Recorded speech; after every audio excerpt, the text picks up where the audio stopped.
যে খবরে আমরা নজর রেখেছিলাম, রাসবিহারী কেন্দ্রে তৃণমূল প্রার্থী দেবাশিস কুমারের বাড়ি এবং নির্বাচনী কার্যালয়ে কেন্দ্রীয় এজেন্সির অভিযান, এবং এই মুহূর্তে এলাকায় পরিস্থিতি উত্তপ্ত হয়ে উঠেছে, উত্তেজনা ছড়িয়েছে। দেবাশিস কুমারের অনুগামীরা তারা বিক্ষোভ দেখাচ্ছেন। সরাসরি চলে যাব আমাদের প্রতিনিধি পার্থপ্রতিম ঘোষের কাছে। পার্থপ্রতিম, এই মুহূর্তের ছবি। দেখো, এই মুহূর্তে আমরা যে জায়গায় দাঁড়িয়ে রয়েছি এটা হচ্ছে যে মতিলাল নেহরু রোড, এবং সেখানে তৃণমূল কর্মীরা তারা এখানে জড়ো হয়েছেন, এবং দেবাশিস কুমারের যে অফিস রয়েছে এখানে যে পার্টি অফিস, এই পার্টি অফিসেও কিন্তু ইনকাম ট্যাক্সের আধিকারিকরা তারা একেবারে কেন্দ্রীয় বাহিনীকে নিয়ে এসছে। নির্বাচনী কার্যালয় এটা, বালিগঞ্জে সমস্ত ফাইল আছে, এখানে আমাদের না জানিয়ে এখানে বেআইনিভাবে ঢুকে সমস্ত ফাইল চুরি করছিল। দেবাশিস কুমারের নাম লেখা, হ্যাঁ, কেন্দ্রের মধ্যে পড়ছে। এই নির্বাচনী কার্যালয়টা হচ্ছে শোভনদেব চট্টোপাধ্যায়, এখানকার পৌরপিতা হচ্ছে দেবাশিস কুমার, কিন্তু এই নির্বাচনী কার্যালয়টা টোটালটাই হচ্ছে শোভনদেব চট্টোপাধ্যায়। এখানে আমাদের এজেন্টদের, আমাদের মেশিনারিটা ইডি এবং সিবিআইকে দিয়ে ফাইলটা নিয়ে যাওয়ার চেষ্টা করছে। এর জন্য আমাদের এর প্রতিবাদ। এখানে কারোর কোনো ব্যক্তিগত ফাইল নেই। কেন মিথ্যে হ্যারাস করছে বিজেপি গভর্নমেন্ট আর মোদিজি, এটা আমরা বুঝে পাচ্ছি না। কখন এসছে? এরা সকাল থেকে রেড করছে। খুললে কি আপনারা? না, ওরা জোর জবরদস্তি লাতি লাতা মেরে ভেঙে দিয়েছে। লাতি লাতা মেরে একটা দলের প্রেসিডেন্ট বা দাঁড়া একটা দলের প্রেসিডেন্ট বা দলের কার্যকর্তাদের তো, দলের একটা কর্মীদের তো ডাকা উচিত। এটা ডাকার ছিল, হ্যাঁ, তারা ভেঙে খুলে দিয়েছে। যার মানে আমরা কেস করবো এটার এগেনস্টে। একটা জিনিস বাড়িতে কারোর জন্য, আপনি ভারতীয় আইন অনুযায়ী কারোর বাড়িতে যদি রেড করা, তার একটা কাগজ দেখাতে হয়। সেই কাগজই নেই, জিজ্ঞেস করুন, দেখাতে বলুন। তারা যে বিষয়টা বলছেন যে এটা দেখাবো, আমার সহকর্মী অভিজিৎ দেখাতে বলবো। এটা হচ্ছে মতিলাল নেহরু রোড, যেখানে হচ্ছে দেবাশিস কুমারের বোর্ড দেওয়া রয়েছে। দেবাশিস কুমার এখানে পার্টি অফিসে বসেন, কিন্তু বর্তমানে তৃণমূল কর্মীরা যেটা বলছেন যে শোভন দেব চট্টোপাধ্যায়, তার যেহেতু এটা বালিগঞ্জ কেন্দ্রের মধ্যে পড়ছে, এবং তার জন্য কিন্তু শোভনদেব চট্টোপাধ্যায় এখানে কাজ করছে। একেবারে কেন্দ্রীয় বাহিনী দেখতে পাচ্ছি এখানে উপস্থিত রয়েছে। তৃণমূল কংগ্রেসের যে পার্টি অফিস রয়েছে ভেতরে, সেই পার্টি অফিসের ভেতরে ছবিটা তোমায় দেখাচ্ছি। সঙ্গে থাকো, এই খবর নিয়ে আমরা ফিরে আসবো। একদিকে দেবাশিস কুমার তার বাড়ি এবং তার নির্বাচনী কার্যালয় যেমন ইনকাম ট্যাক্স আধিকারিকরা পৌঁছে গিয়েছেন, একই সঙ্গে শোভনদেব চট্টোপাধ্যায়ের যে নির্বাচনী কার্যালয় রয়েছে সেখানেও এই মুহূর্তে কেন্দ্রীয় বাহিনী নিয়ে আইটির আধিকারিকরা তারা পৌঁছে গিয়েছেন। এটা একদিকে এই ছবি দেখতে পাচ্ছেন, যেদিন সিজো কমপ্লেক্সে পৌঁছন দেবাশিস কুমার, বেশ কয়েক ঘন্টা জিজ্ঞাসাবাদ তাকে করা হয়। একদিন নয়, তাকে বেশ কয়েকবার তলব করা হয়। আর্থিক প্রতারণা মামলার অভিযোগে জিজ্ঞাসাবাদে দেবাশিস কুমার তিনি উপস্থিত হচ্ছিলেন, এবং তারপরে ইডির পর এবার দেখা যাচ্ছে আরেক কেন্দ্রীয় এজেন্সি ইনকাম ট্যাক্স, তাদের আধিকারিকরা তারা কিন্তু আজকে পৌঁছে গিয়েছেন।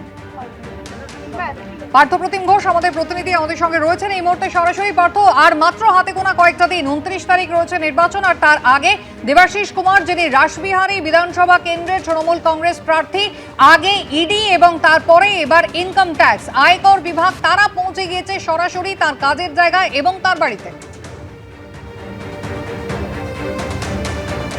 একেবারে, এবং এটা হচ্ছে যে দেবাশিস কুমারের যে সেন্ট্রাল নির্বাচনী কার্যালয়, কেন্দ্রীয় নির্বাচনী কার্যালয়, সেই কেন্দ্রীয় নির্বাচনী কার্যালয়ে কিন্তু আয়কর দপ্তর তারা হানা দিয়েছেন।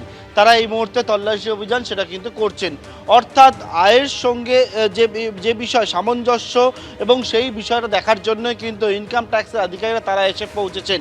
এবং আইটির এই যে রেড, সেই রেড এদিন ভোরবেলা একেবারে ইনকাম ট্যাক্সের আধিকারিকরা তারা এই রাসবিহারী বিধানসভা কেন্দ্রের তৃণমূল প্রার্থীর যে বাড়ি রয়েছে সেটি হচ্ছে একেবারে মনোহর পুকুর রোডে, সেই বাড়িতে এসে পৌঁছায়, এবং সেই বাড়িতে প্রথমে তারা সামনে থাকে, এবং তার পরবর্তীকালে এই যে জায়গা রয়েছে নির্বাচনী কার্যালয়, নির্বাচনী কার্যালয়েও আমরা দেখি যে কেন্দ্রীয় বাহিনী দিয়ে গোটা কার্যালয়ের চারপাশ একেবারে ঘিরে রাখা হয়েছে, এবং যেহেতু চাবি বন্ধ ছিল এই কার্যালয়, এবং সেই জায়গা অর্থাৎ শুধুমাত্র নির্বাচনী কার্যালয়ে যখন ঘিরে রাখা হয়েছে, তার পাশাপাশি দেবাশিস কুমারের যে সামনেই যে বাড়ি, সেই বাড়িতেও কিন্তু আইটির অফিসাররা তারা সেখানে গিয়ে পৌঁছায় কেন্দ্রীয় বাহিনীকে সঙ্গে নিয়ে, এবং তারপর সেখানে চাবি নিয়ে আসা হয়। একেবারে এটা হচ্ছে রাসবিহারী কেন্দ্রের যে প্রার্থী দেবাশিস কুমারের কেন্দ্রীয় নির্বাচনী কার্যালয়, সেই কেন্দ্রীয় নির্বাচনী কার্যালয় আইটির অফিসাররা আধ ঘন্টা 40 মিনিট হয়েছে তারা ভেতরে প্রবেশ করেছেন। চাবি আসার পরবর্তীকালে কেন্দ্রীয় বাহিনীকে সঙ্গে নিয়ে, ছবিটা অভিজিৎকে দেখাতে বলবো, একেবারে এই যে জায়গা ভেতরে দেখতে পাচ্ছ কেন্দ্রীয় বাহিনী বর্তমানে উপস্থিত রয়েছে এবং কেন্দ্রীয় বাহিনীকে সঙ্গে নিয়ে সংখ্যাটা দেখেছিলাম আমরা, কেন্দ্রীয় বাহিনী বিশাল সংখ্যা, এটা কেন্দ্রীয় বাহিনীকে সঙ্গে নিয়ে তারা এদিন একেবারে কাক ভরে 5টা থেকে 5:30 নাগাদ এই চত্বরে তারা চলে আসেন এবং আসার পরবর্তীকালে একেবারে দেবাশিস কুমারের বাড়ি, নির্বাচনী কার্যালয়, দুটো জায়গায় পৌঁছে যান। বাড়িতে তল্লাশি অভিযান যেমন করা হচ্ছে, পাশাপাশি দেবাশিস কুমারের যে নির্বাচনী কার্যালয়, সেই নির্বাচনী কার্যালয়তেও তল্লাশি করা হচ্ছে। কয়েকদিন আগে দেবাশিস কুমারকে সিজিও কমপ্লেক্সে এনফোর্সমেন্ট ডাইরেক্টরেট তলব করেছিল এবং সেক্ষেত্রে এক ব্যবসায়ীকে তারা জিজ্ঞাসাবাদ করেছিলেন। সেই ব্যবসায়ীকে জিজ্ঞাসাবাদ করার যে কারণ ছিল, অভিযোগটা ছিল যে কলকাতা পুরসভা এলাকায় একাধিক যে জমি রয়েছে, যে জমিগুলো হচ্ছে ডিসপুট রয়েছে, সেই ডিসপুট ল্যান্ড বা সেই জমি একেবারে কিন্তু নথি তৈরি করার ক্ষেত্রে তাকে সাহায্য করা হতো এবং সেই সাহায্যকে দেবাশিস কুমার করেছিলেন, টাকার বিনিময়ে করেছিলেন। এই রকম বিষয় জানার জন্যই কিন্তু দেবাশিস কুমারকে আমরা দেখেছি যে ইডি অফিসে তলব করা হয়েছিল এবং ইডি অফিসে তলব করার পর আজকে আয়কর দপ্তর হানা দিয়েছে দেবাশিস কুমারের বাড়ি এবং নির্বাচনী কার্যালয় এবং দুটি জায়গা থেকে কিন্তু ইনকাম ট্যাক্সের আয়কর দপ্তরের আধিকারিকরা যেমন প্রবেশ করেছেন, কেন্দ্রীয় বাহিনীকে নিয়ে তারা প্রবেশ করেছেন এবং আমরা দেখলাম যে নিরাপত্তা ব্যবস্থাকে জোরদার করার জন্য গোটা যে অফিস চত্বর রয়েছে, ভেতর দিকে থেকে শুরু করে বাড়ির চত্বর, সেই জায়গায় বিশাল সংখ্যায় কেন্দ্রীয় বাহিনী নিয়ে এসে এই তল্লাশি অভিযান সেটা কিন্তু চলছে। পার্থ, ধন্যবাদ। ভোটের বাকি আর মাত্র কয়েকদিন, তার আগে চলছে জোর কদমে প্রচার। কিন্তু এই গরমে কি খেয়ে ফিট থাকছেন হাবড়া তৃণমূল প্রার্থী, নিজেই জানালেন এবিপি আনন্দকে। দুর্নীতির মামলায় 1 বছরেরও বেশি সময় জেলে ছিলেন। জামিন পাওয়ার পর বছর ঘুরতেই শটান ভোটের ময়দানে হাবড়া তৃণমূল প্রার্থী জ্যোতিপ্রিয় মল্লিকের তাই দম ফেলার ফুরসত নেই। সাত সকালে ভাত মাছ, তারপর আদা জল খেয়ে নেমে পড়েন প্রচারে। আমি খেয়েছিলাম, ভাত খেয়েছিলাম, অল্প ভাত খেয়েছিলাম সকালবেলায়, একটু কোনো জায়গায় মাছ, সেই 50 গ্রামের মতো মাছ একটা খাই। পরিশ্রম করতে হবে, লোড নিতে হবে, হালকা খাবারটা সব থেকে ভালো। হাবড়া তৃণমূল প্রার্থীর রোজকার রুটিনে তেমন হেরফের হয় না। সকালে প্রচার, বেলায় বৈঠক, তারপর খাওয়া দাওয়ার জন্য ছোট্ট ব্রেক, বিকেলে আবার প্রচার। দুপুরে পাতে থাকে চিড়ের পোলাও বা সুজির পোহার মতো হালকা খাবার, তবে রাতে ভরপেট খাবার না হলে চলে না।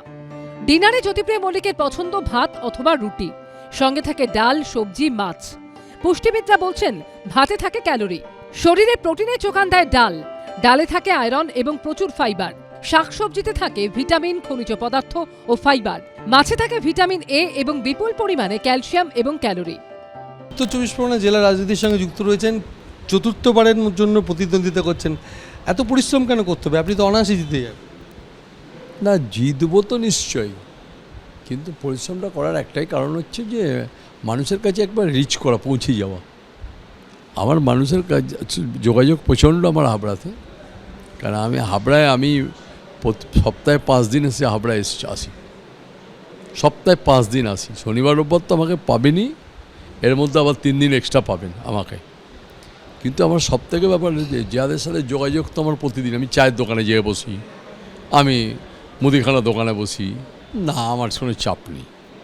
হাবড়াতে আমি এখন দ্বিধাহীন কোনটা বলতে পারি। যদি বলেন যে আমি সংখ্যাটা বলতে পারবো না, যে সংখ্যাটা আমি তো জ্যোতিষী নই, সংখ্যা গুণে বলে দেবো, কিন্তু হাবড়ায় আমি বিপুল মার্জিনে জিতব। 2023 সালের 27শে অক্টোবর রেশন দুর্নীতি মামলায় জ্যোতিপ্রিয় মল্লিককে গ্রেফতার করে এনফোর্সমেন্ট ডাইরেক্টরেট। 2025-এর 15ই জানুয়ারি ইডির বিশেষ আদালত জামিন দেয় জ্যোতিপ্রিয় মল্লিককে। এবার তিনি হাবড়া তৃণমূল প্রার্থী। ভোটে কি বাজিমাত করতে পারবেন? জানা যাবে 4 মে। শোভনন পালের রিপোর্ট, এবিপি আনন্দ। এবিপি আনন্দ, এগিয়ে থাকে, এগিয়ে রাখে।